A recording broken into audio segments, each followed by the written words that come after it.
Assalamualaikum warahmatullahi wabarakatuh. Salam sejahtera bagi kita semua. Selamat datang di SMP Negeri 20 Makassar peserta didik baru tahun pelajaran 2020-2021. Saat ini kita melaksanakan masa pengenalan lingkungan sekolah secara virtual. Materi kita pada saat ini akan dibawakan oleh Ibu Rahmawati SPD MPD. Beliau adalah guru PKN di SMP Negeri 20 Makassar. Beliau akan membawakan materi wawasan Wiyata Mandala dan bela negara. Saya berharap anak-anakku antusias untuk ikut dalam materi ini. Selamat mengikuti. Wabarakatuh. Baik anak-anakku yang saya cintai dan saya banggakan, kita mulai materi kita hari ini, yaitu wawasan Wiyata Mandala. Wawasan Wiyata Mandala adalah suatu pandangan dan sikap tanggung jawab serta tinjauan mengenai pendidikan atau pengajaran terhadap lingkungan sekolah sebagai tempat menuntut ilmu pengetahuan. Merupakan suatu wawasan yang menjamin berlangsungnya proses pendidikan di sekolah secara efektif dan efisien. Adapun bagian dari wawasan Wiyata Mandala di sini ada 3. Yang pertama, sekolah. Sekolah adalah tempat penyelenggaraan proses belajar mengajar, mengembangkan berbagai ilmu pengetahuan, keterampilan, dan wawasan dalam rangka mencapai tujuan pendidikan nasional.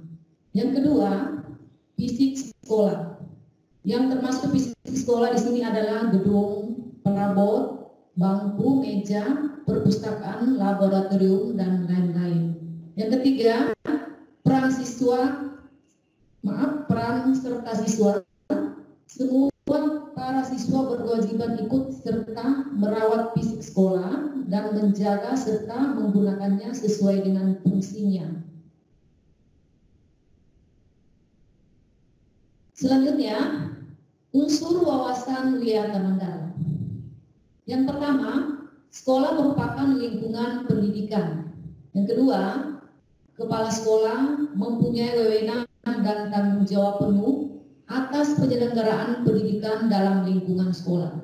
Yang ketiga, para siswa di dalam maupun di luar sekolah harus senantiasa menjunjung tinggi martabat dan citra guru.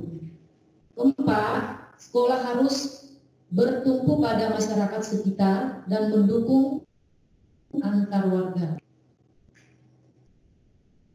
Selanjutnya, bentuk peran aktif siswa dalam proses belajar mengajar. Yang pertama, siswa ikut aktif dalam menentukan tujuan. Yang kedua, sikap positif dalam mengikuti pelajaran.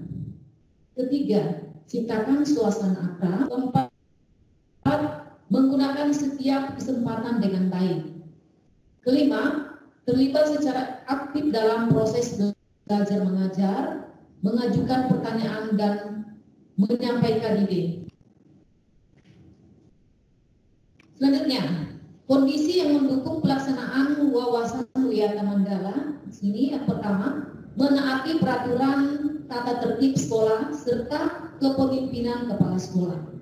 Yang kedua, hormat dan taat kepada guru. Ketiga, kerjasama antar warga sekolah, orang tua siswa, dan masyarakat. Selanjutnya, ketahanan sekolah. Yang dimaksud di sini ketahanan sekolah, di mana kondisi dinamik yang berisi kemampuan dan ketangguhan dalam menghadapi tantangan dan hambatan yang timbul dari dalam dan dari luar sekolah, baik secara langsung maupun tidak langsung dalam proses belajar mengajar. Selanjutnya, cara memelihara dan meningkatkan ketahanan sekolah. Yang pertama, menaati dan mematuhi tata tertib sekolah. Yang kedua, menjaga nama baik diri sendiri, orang tua, keluarga, dan sekolah. Yang ketiga, menghormati kepala sekolah, guru, teman, serta pegawai atau staf tata usaha. Keempat, belajar keras, teratur, dan terencana. 5. Berusaha untuk bertingkah laku dan berbuat baik. Baik anak-anakku yang saya cintai dan saya banggakan, kita masuk pada materi yang kedua, yaitu tentang bela negara. Bela negara di sini pengertiannya merupakan sikap dan perilaku warga negara yang dijiwai oleh kecintaannya kepada Negara Kesatuan Republik Indonesia atau NKRI berdasarkan Pancasila dan Undang-Undang Dasar 1945 dalam menjamin kelangsungan hidup bangsa negara yang seutuhnya. Kesadaran bela negara di sini yaitu hakikatnya kesediaan berbakti pada negara dan kesediaan berkorban membela negara. Ada pun unsur dasar bela negara. Yang pertama, cinta tanah air. Yang kedua, kesadaran berbangsa dan bernegara. Yang ketiga, yakin akan Pancasila sebagai ideologi negara.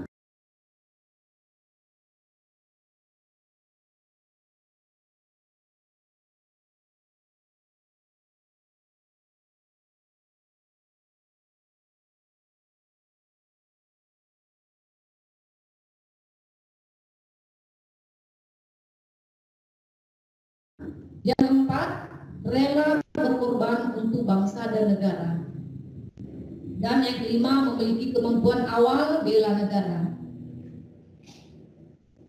Selanjutnya, fungsi bela negara. Yang pertama, mempertahankan negara dari berbagai ancaman. Kedua, menjaga keutuhan wilayah negara. Yang ketiga, merupakan kewajiban setiap warga negara. 4. Merupakan panggilan sejarah. Adapun tujuan bela negara, pertama, mempertahankan kelangsungan hidup bangsa dan negara. Kedua, melestarikan budaya. Ketiga, menjalankan nilai-nilai Pancasila dan Undang-Undang Dasar 1945. Keempat, berbuat yang terbaik bagi bangsa dan negara. Kelima, menjaga identitas dan integritas bangsa dan negara. Adapun manfaat bela negara, yang pertama, membentuk sikap disiplin waktu, aktivitas, dan pengaturan kegiatan lain. Kedua, membentuk jiwa kebersamaan dan solidaritas antar sesama rekan seperjuangan. Ketiga, membentuk mental fisik yang tangguh. Keempat, menanamkan rasa kecintaan pada bangsa dan patriotisme sesuai dengan kemampuan diri. Yang kelima, melatih jiwa leadership dalam memimpin diri sendiri maupun kelompok. Enam, membentuk iman dan takwa pada agama yang dianut oleh individu. Selanjutnya, berbakti pada orang tua, bangsa dan negara, melatih kecepatan, ketangkasan, ketepatan individu dalam melaksanakan kegiatan, menghilangkan sikap negatif seperti malas, apatis, boros, egois, dan tidak disiplin. Demikian materi kita hari ini.